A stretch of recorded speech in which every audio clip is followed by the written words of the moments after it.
यह जो मैंने इतनी सारी बात बोर्ड पर अभी लिखी है, मैं अब इसमें से जो बिल्कुल काम की बातें हैं सिर्फ वही लिखता हूं, सो दैट आपको यह दिमाग में रहे कि हमको याद क्या क्या चीज रखना है, मेमोराइज क्या क्या करना है। इसमें से कई सारी चीजें वो मैंने सिर्फ इसलिए लिखी है क्योंकि बताना जरूरी है कौन सी चीज कहां से और कैसे आ रही है। मगर यह जरूरी नहीं कि हम सारी चीजों को देखते रहे और सारी चीजों को देखकर उनको दिमाग में रखने के चक्कर में पूरे कंफ्यूज होते जाए। हम तो सिर्फ काम की बात याद रखते हैं। मैं अब सिर्फ काम की बात लिख देता हूं जो आपको डेफिनेटली अलग से जरूर लिख देना चाहिए। मैं कहता हूं इस जगह पर कोई सोर्स S1 है और इस जगह पर कोई सोर्स S2 है। सोर्स S1 से वेव्स जनरेट होती हैं और सोर्स S2 से भी वेव्स जनरेट होती हैं। यहां कोई पॉइंट P है,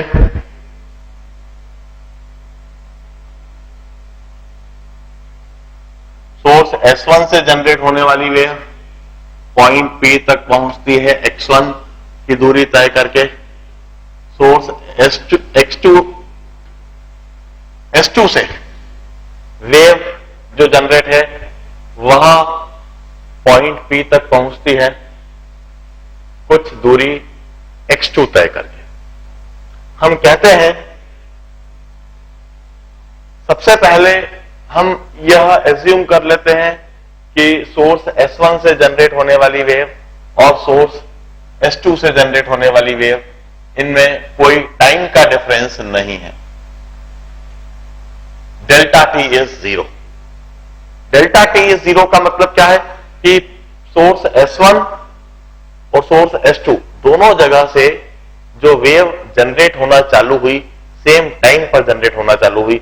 मतलब पॉइंट S1 पर पत्थर और पॉइंट S2 पर पत्थर एक साथ जाकर गिरा और इन दोनों जगह पर से जो वेव जनरेट हुई जब पॉइंट P तक पहुंची तो उनमें एक पाथ डिफरेंस आ गया x2 माइनस x1 का, और इस पाथ डिफरेंस की वजह से वहां पर एक फेज डिफरेंस आ गया जो कि है 2 pi by lambda into path difference, जिसको हम डिनोट कर दें डेल से। फिर हम कहते हैं सोर्स S1 की वजह से जो वेव है वह है y1 which is equal to A1 sine omega t, और सोर्स S2 की वजह से जो वेव है that is y2 that is A2 sine omega t plus del. अब इसके बाद जो मैंने पॉइंट लिखा साथ में जो लिखा कि intensity due to source S1 is directly proportional to A1 square and intensity due to source S2 is directly proportional to A2 square. इसका कोई बेसिस नहीं। द बेसिस इज जो हाइजन ने एज्यूम कर लिया था that energy associated with wave is directly proportional to square of amplitude. Intensity associated with wave is directly proportional to square of amplitude. Although मैं पहले ही बता चुका हूं कि ये गलत कंसेप्ट है। मैकेनिकल वेव्स के केस में तो ठीक है, मगर लाइट के वेव्स के केस में ऐसा नहीं होता है। मगर फिर भी चूंकि हाइजन ने ऐसा कहा था इसलिए हम समझ रहे हैं। ऑल्दो एनी अभी तो मैकेनिकल वेव्स के बारे में ही देख रहे हैं, इसलिए बात हम इसी तरह से लिखते हैं। हम देखते हैं कि किसी भी वेव के साथ में जो एनर्जी या इंटेंसिटी जो ट्रेवल करती है वो किसी भी जगह पर वो directly proportional to square of amplitude होती है। अब हम कहते हैं कि at P y is equal to y1 plus y2, और फिर हम कहते हैं कि यह जो y है it can be written as y1 plus y2। जब हम करेंगे तो यह a sine omega t plus beta हो जाता है, और इधर हम कहते हैं intensity is directly proportional to amplitude. अब इधर मैं बिल्कुल साफ बता दूं, बीटा के लिए जो एक्सप्रेशन है, जो tan बीटा का एक्सप्रेशन है, वह पूरी तरह से अनुपयोगी है, यूजलेस है। पूरे चैप्टर में हम शायद ही कहीं उसका कोई काम लेते हैं, कोई उपयोग लेते हैं। लिख जरूर लीजिए इसके पहले वाले आर्टिकल में, मगर इधर मत लिखिए, कहीं पर भी इस्तेमाल नहीं आएगा। हमको खासकर इस्तेमाल जो आता है, यह एम्पलीट्यूड का एक्सप्रेशन जरूर आता है। हम कहते हैं square of amplitude is a1 square plus a2 square plus 2a1 a2 cos z। और इंटेंसिटी का एक्सप्रेशन भी काफी उपयोगी है। Intensity is i1 plus i2 plus 2 times under root of i1 i2 cos del।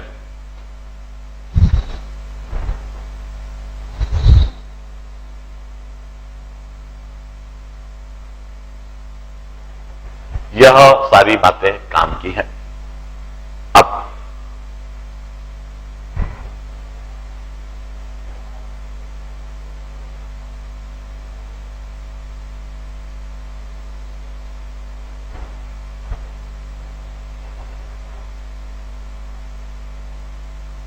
Delta T zero, path difference के हिसाब से कुछ फेज डिफरेंस के हिसाब से सुपरपोज करने वाली दोनों वेव इक्वेशन, उनकी इंटेंसिटी, सुपरपोज करने में दोनों वेव्स एड अप होती हैं। दोनों वेव्स जब एड अप हो जाती है तो रिजल्टिंग वेव इस तरह से लिखी जा सकती है, उसकी intensity directly proportional to square of amplitude होती है।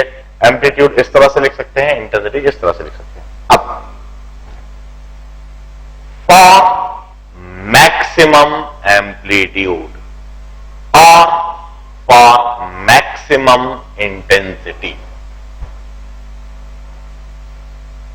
For maximum amplitude or for maximum intensity at P or for max intensity at P। कहने का क्या मतलब है, यदि मैं पॉइंट पी पर जहां टेनिस बॉल है, मैं चाहूं कि वह टेनिस बॉल मैक्सिमम एम्पलीट्यूड के साथ ऊपर नीचे हो, मैं चाहूं कि टेनिस बॉल मैक्सिमम इंटेंसिटी के साथ ऊपर नीचे हो, टेनिस बॉल के पास मैक्सिमम एनर्जी आ जाए, तो इसके लिए क्या कंडीशन रखनी होगी? यह एम्पलीट्यूड का एक्सप्रेशन है, यह इंटेंसिटी का एक्सप्रेशन। यदि मुझे मैक्सिमम एम्पलीट्यूड चाहिए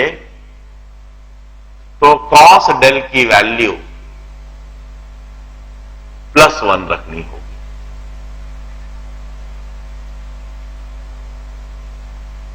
यदि कॉस डेल की वैल्यू +1 हुई तो एम्पलीट्यूड मैक्सिमम होगा। अब कॉस डेल की वैल्यू +1 कब होती है? जब डेल होगा 0 या 2 पाई या 4 पाई या 6 pi and so on. Means phase difference होना चाहिए even multiple of pi. Phase difference यदि इवन मल्टीपल ऑफ पाई हुआ तो path difference 0, lambda, 2 lambda, 3 lambda and so on.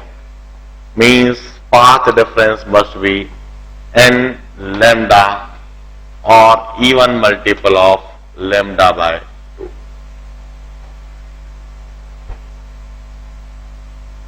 It means यदि phase difference even multiple of pi हो, path difference even multiple of lambda by 2 हो, it means maximum amplitude या maximum intensity के लिए superposing waves must be in same phase. This is the condition of same phase. Same phase की condition देखिए जो हमने कल लिखी थी, सुपरपोजिंग waves must be in same phase। जो सुपरपोजिंग वेव्स है वह सेम फेज में होना चाहिए। ऐसी कंडीशन में जो मैक्सिमम एम्पलीट्यूड आएगा वह देखिए a1 square plus a2 square plus 2a1 a2 means that would be a1 plus a2, और जो मैक्सिमम इंटेंसिटी आएगी that would be under root of i1 plus under root of i2 whole square, and this situation is termed as constructive superposition। इस situation को हम कहते हैं constructive superposition. इसमें amplitude add up हो जाते हैं। किस तरह से जरा देखिए, ग्राफिकली मैं इस सिचुएशन को दिखाता हूं।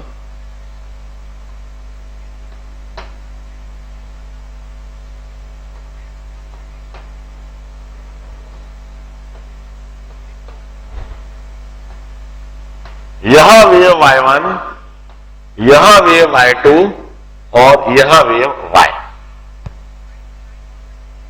y1 मतलब S1 से आने वाली वेव पार्टिकल P को टाइम के साथ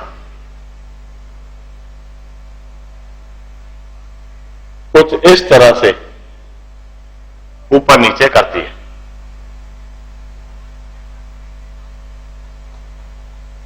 सोर्स S1 से आने वाली वेव टेनिस बॉल को टाइम के साथ कुछ इस तरह से ऊपर नीचे करती है।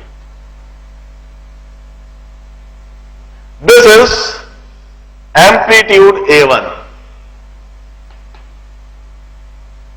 अब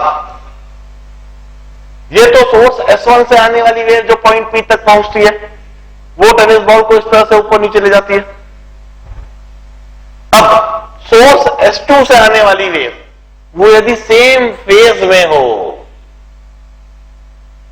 एम्पलीट्यूड भले ही A2 हो, सेम फेज में इस तरह से हो,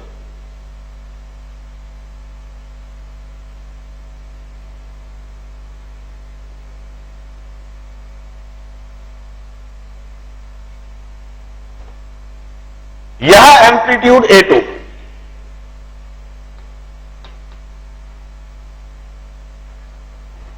हम कहते हैं y1 और y2 सेम फेज में है।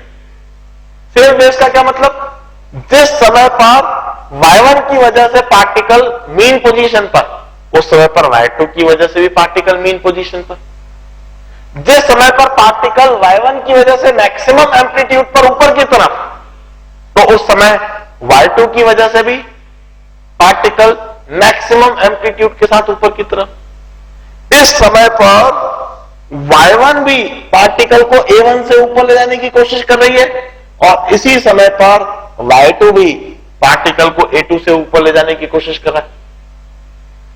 दोबारा इस समय पर पार्टिकल मीन पोजीशन पर, तो y2 की वजह से भी मीन पोजीशन पर, और इस समय पर y1 इस पार्टिकल को नीचे की तरफ A1 से ले जा रही है, तो y2 भी इस समय पर पार्टिकल को A2 से ही नीचे ले जा रही है।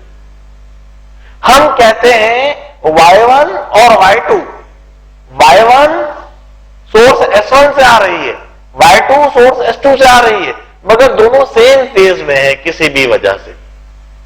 दोनों के सेम फेज में होने की वजह यह है कि उन दोनों में पाथ डिफरेंस या तो 0 है, या लैम्डा है, या 2 लैम्डा है, या 3 लैम्डा है। इस तरह से भी पाथ डिफरेंस हो, even multiple of lambda by 2 हो, तो उनमें phase difference even multiple of pi हो जाता है। ऐसी स्थिति में दोनों सुपरपोजिंग वेव सेम फेज में जाती है। तो अब क्या होगा, अल्टीमेटली टेनिस बॉल का मूवमेंट कैसा होगा, अल्टीमेटली टेनिस बॉल का मूवमेंट इस तरह से होने लगेगा।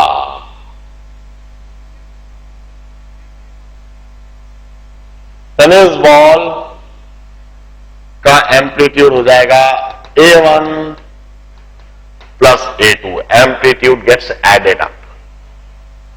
इस समय पर टेनिस बॉल Y1 की वजह से A1 ऊपर जा रही है और Y2 की वजह से भी A2 ऊपर जा रही है। Tennis ball overall A1 plus A2 से ऊपर चली जाएगी। मैक्सिमम एम्पलीट्यूड हो जाएगा, the two amplitudes get added up, maximum intensity हो जाएगी, and that maximum intensity would be under root I1 plus under root I2 whole square. And this situation is termed as constructive superposition. In this situation tennis ball will have maximum energy, maximum intensity, maximum amplitude. उसके पास कुछ ज्यादा energy gather हो जाएगी, वहां tennis ball कुछ ज्यादा energy के साथ में ऊपर नीचे होने लगेगी। बड़े ध्यान से देखें, यदि हमें मैक्सिमम एम्पलीट्यूड चाहिए, यदि हमें मैक्सिमम इंटेंसिटी चाहिए, तो मैक्सिमम एम्पलीट्यूड और मैक्सिमम इंटेंसिटी के लिए हमने कॉस डेल की वैल्यू को 1 कर दिया। और कॉस डेल की वैल्यू 1 तब होती है जब डेल की वैल्यू हो 0, 2 पाई, 4 पाई, 6 पाई, मतलब जब फेज डिफरेंस हो even multiple of pi. Phase difference यदि इवन मल्टीपल ऑफ पाई हो तो इधर 2 एंड पाई रख दीजिए, तो 2 पाई कैंसिल हो जाएगा।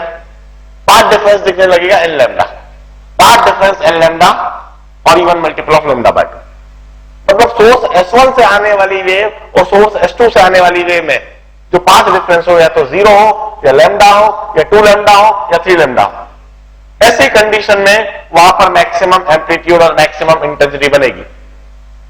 और यह कंडीशन यदि सुपरपोजिंग वेव की है तो यह कंडीशन तो सेम फेज की कंडीशन है। इसका मतलब सुपरपोजिंग वेव्स यदि सेम फेज में हो तो वहां मैक्सिमम एम्पलीट्यूड हो जाता है, वहां मैक्सिमम इंटेंसिटी हो जाती है। और इस सिचुएशन को हमने कंस्ट्रक्टिव सुपरपोजिशन कहा है। अब मैं दूसरी कंडीशन बताता हूं for minimum amplitude and minimum intensity. पहले इस चीज को एक बार ध्यान से देख लीजिए और नोट डाउन कर लीजिए। Now let's discuss the condition for minimum amplitude and minimum intensity. हाँ हाँ हाँ हाँ, फ्रिंज विड्थ, फ्रीक्वेंसी कभी भी नहीं। आप वही तो देखो, सुपर इंपोजिशन इसके पहले जो हमने डेरिवेशन करते ओमेगा ओमेगा, वो पूरा डेरिवेशन आप देखो। एक और बात जो ट्रिग्नोमेट्री मैंने y1 equal to a1 sine omega t और y2 equal to a2 sine omega t plus del. जब हमने a1, आप जो पूछ रहे हो कि जब यह सुपर इंपोजिशन हो रहा है, जो सवाल आया है मेरे पास मऊ से, मैं इस सवाल को पहले सभी के लिए दोहरा दूं। सवाल यह है कि जब इस तरह से दो वेव सुपर इंपोज होती है तो क्या उन सुपर इंपोजिंग वेव की सुपर इंपोजिशन के बाद फ्रीक्वेंसी में कोई फर्क आएगा? तो उसी चीज को देखने के लिए, उसी चीज का मैं सवाल का जवाब दे रहा हूं, उसके लिए आप जरा डेरिवेशन देखिए। मैंने y1 equal to a1 sine omega t और y2 equal to a2 sine omega t plus del, इन दोनों को ऐड कराया y equal to y1 plus y2, और फिर वो जो ट्रिग्नोमेट्री मैंने अप्लाई करी, उस ट्रिग्नोमेट्री में अप्लाई करने के बाद मैंने अल्टीमेटली यह लिख दिया that this y is equal to a sine omega t plus beta. Beta के लिए एक एक्सप्रेशन लिख दिया, एम्पलीट्यूड के लिए यह एक्सप्रेशन लिखा हुआ है ओमेगा टी। यह ओमेगा टी बिल्कुल वही है जो y1 के लिए ओमेगा है, जो y2 के लिए ओमेगा है। मीन्स यदि सेम एंगुलर फ्रीक्वेंसी वाली वेव, सेम फ्रीक्वेंसी वाली वेव सुपर इंपोज करती है तो जो रिजल्टिंग वेव होगी उसकी फ्रीक्वेंसी भी वही होगी जो दोनों सुपर इंपोजिंग वेव की है। मतलब इस तरह के सुपर इंपोजिशन से वेव की फ्रीक्वेंसी पर या एंगुलर फ्रीक्वेंसी पर कोई फर्क नहीं है। और वही इधर हमें ग्राफिकली भी दिख रहा है। यह जो टाइम पीरियड, इसका भी वही टाइम पीरियड और रिजल्टिंग वेव का भी वही time period. Is that perfect? अब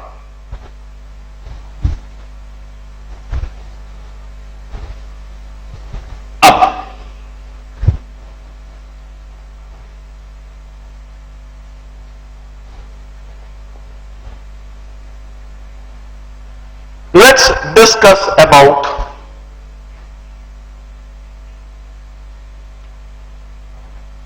the condition for minimum intensity, for minimum amplitude or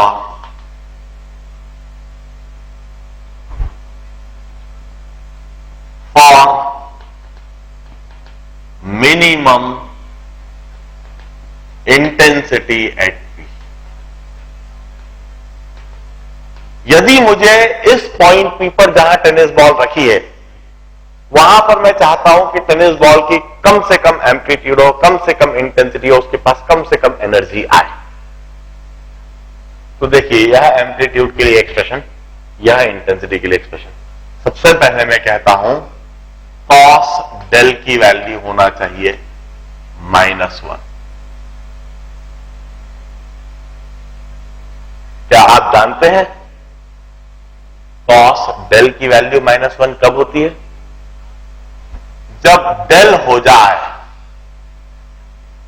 odd multiple of पाई,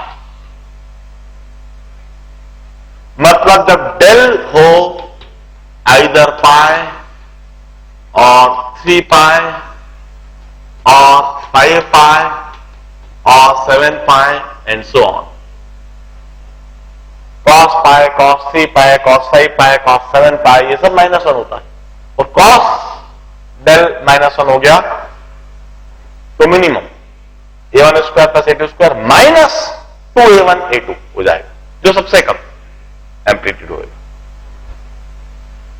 और जब डेल की वैल्यू पाई है तो इधर पाई रख के देख लीजिए, पाथ डिफरेंस लैम्डा बाय 2, इधर 3 पाई रख के देख लीजिए 3 लैम्डा बाय 2, इधर 5 पाई रख के देख लीजिए 5 lambda by 2 and so on. Means ऐसी स्थिति में पाथ डिफरेंस होना चाहिए odd multiple of lambda by 2। Phase difference odd multiple of pi, path difference odd multiple of lambda by 2। ये काहे की कंडीशन है? जरा देखिए, कल के लेक्चर में हमने अपोजिट फेज की क्या कंडीशन लिखी है। अपोजिट फेज की एग्जैक्टली यही कंडीशन है। Means the two waves, superposing waves must be in opposite phase. Superposing waves must be in opposite phase। यदि अपोजिट फेज की वेव्स सुपर इंपोज करेंगी तो वहां पर ऐसा ही होगा। ऐसी कंडीशन में जो मिनिमम इंटेंसिटी है, जरा उसके लिए एक्सप्रेशन देखें, a1 square plus a2 square, cos del की वैल्यू -1 हो गई तो -2a1 a2, तो ये हो जाएगा mod of a1 -a2। Mod लिखूंगा मैं उधर, क्योंकि a square is a1 -a2 whole square, तो a is mod of a1 -a2, जो भी कुछ ज्यादा है, more amplitude minus the less amplitude. And minimum intensity would be equal to I1 plus I2 minus 2 under root of I1 I2, means under root of I1 minus under root of I2 whole square. And this situation would be called destructive superposition। इसे हम कहते हैं destructive superposition।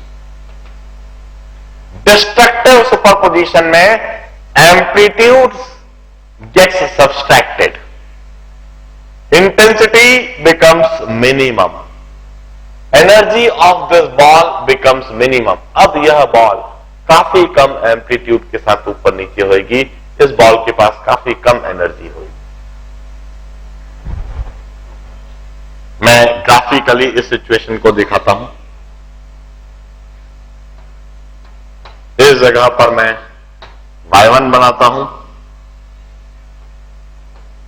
इस जगह पर मैं y2 बनाता हूं और इस जगह पर मैं दोनों को ऐड करके y दिखाऊंगा. इफ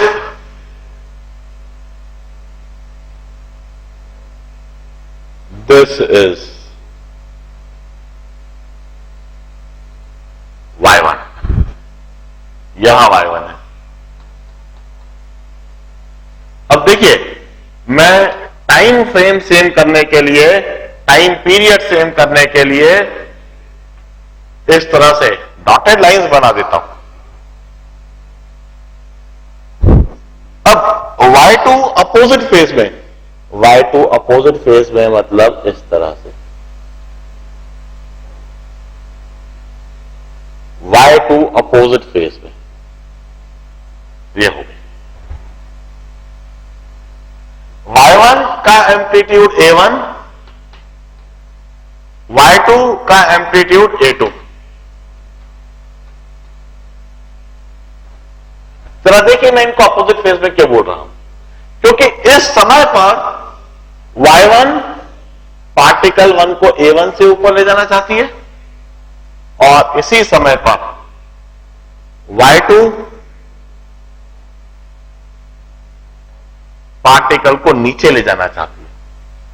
यह a1 से ऊपर ले जाने की कोशिश कर रही है और y2 उसको नीचे ले जाने की कोशिश कर रही है. मतलब सोर्स S1 से आने वाली वेव टेनिस बॉल को ऊपर उठाने की कोशिश कर रही है, तो सोर्स S2 से आने वाली वेव टेनिस बॉल को नीचे झुकाने की कोशिश कर रही है. ओवरऑल टेनिस बॉल का क्या होगा? ओवरऑल टेनिस बॉल अभी भी वेव तो इसी तरह की दिखाएगी, मगर अब उसका एम्पलीट्यूड दिखेगा a1 minus a2. This is the situation of destructive superposition. इस केस में टेनिस बॉल के पास सबसे कम एनर्जी है, सबसे कम इंटेंसिटी है, मिनिमम इंटेंसिटी है, मिनिमम एम्पलीट्यूड है. ऐसा हमेशा तब हो रहा है जब सुपरपोजिंग वेव अपोजिट फेज में है. जब सुपरपोजिंग वेव के बीच में पाथ डिफरेंस है odd multiple of lambda by 2, जब सुपरपोजिंग वेव के बीच में फेज डिफरेंस है ऑड मल्टीपल ऑफ पाई, तभी वहां पर मिनिमम इंटेंसिटी और मिनिमम एम्पलीट्यूड है. अब जरा सोचिए,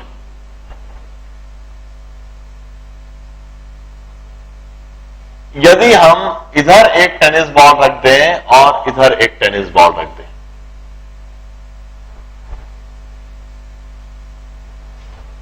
दोनों टेनिस बॉल की पोजीशन में फर्क, दोनों पास पास में रखी हुई है. एक टेनिस बॉल पर कंस्ट्रक्टिव सुपरपोजिशन हो सकता है, तो इसके बगल में एक टेनिस बॉल जो रखी है इस पर डिस्ट्रक्टिव सुपरपोजिशन हो सकता है. ऐसा इसलिए क्योंकि इस टेनिस बॉल का पाथ डिफरेंस तो है लैम्डा बाय 2 और इस टेनिस बॉल का पाथ डिफरेंस है लैम्डा. इस टेनिस बॉल का पाथ डिफरेंस लैम्डा बाय 2 होने से इधर डिस्ट्रक्टिव सुपरपोजिशन हुआ और इस टेनिस बॉल का पाथ डिफरेंस लैम्डा होने से इधर कंस्ट्रक्टिव सुपरपोजिशन हुआ. इधर डिस्ट्रक्टिव सुपरपोजिशन मतलब इधर हो गई minimum amplitude, minimum intensity, minimum energy. इधर कंस्ट्रक्टिव सुपरपोजिशन मतलब इधर हो गई maximum amplitude, maximum intensity, maximum energy. मतलब जब इधर से वेव चली और इधर से वेव चली, जब यह दोनों वेव इधर सुपर इंपोज हुई, तो एक जगह पर तो एनर्जी काफी कम हो गई और एक जगह पर एनर्जी काफी अधिक बढ़ गई. मतलब वेव सुपरपोजिशन से एनर्जी का रीडिस्ट्रीब्यूशन हो गया। अब वहां पर यूनिफॉर्मली, तालाब के हर जगह पर यूनिफॉर्मली एनर्जी नहीं फैल रही है। किसी जगह पर तालाब का पानी काफी अधिक ऊपर नीचे होता हुआ दिख रहा है, मतलब वहां पर काफी अधिक एनर्जी आ गई, और किसी जगह पर तालाब का पानी बिल्कुल शांत दिख रहा है, मतलब वहां पर काफी कम एनर्जी। इस तरह से जब मैकेनिकल वेव्स सुपर इंपोज करती है तो वहां पर एनर्जी का रीडिस्ट्रीब्यूशन हो जाता है। उस एनर्जी का रीडिस्ट्रीब्यूशन होता है क्योंकि वहां पर अलग अलग जगह पर डिस्ट्रक्टिव सुपरपोजिशन और कंस्ट्रक्टिव सुपरपोजिशन होता है, क्योंकि वहां पर अलग अलग जगह पर पाथ डिफरेंस कहीं ऑड मल्टीपल होता है, कहीं इवन मल्टीपल होता है। हम कहते हैं for any random value of path difference we will calculate the phase difference by this expression, and after calculating that phase difference we will determine the amplitude by this expression and intensity by this expression. So this expressions are ultimately very much important. एक तो यह और एक यह।